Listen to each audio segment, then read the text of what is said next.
Today during the Overwatch What's Next panel at BlizzCon, Blizzard announced that from now on, it'll add more event-style skins to regular, non-event loot boxes. For the past year, the majority of new skins have only been available during timed events, after which they went back into a vault inside Jeff Kaplan's Terror Palace.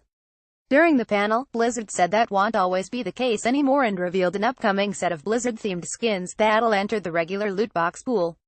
Here's a video of them in action. New cosmetics are coming to Overwatch in early 2018. Unlock skins, emotes, highlights, intros, and more for all 26 heroes.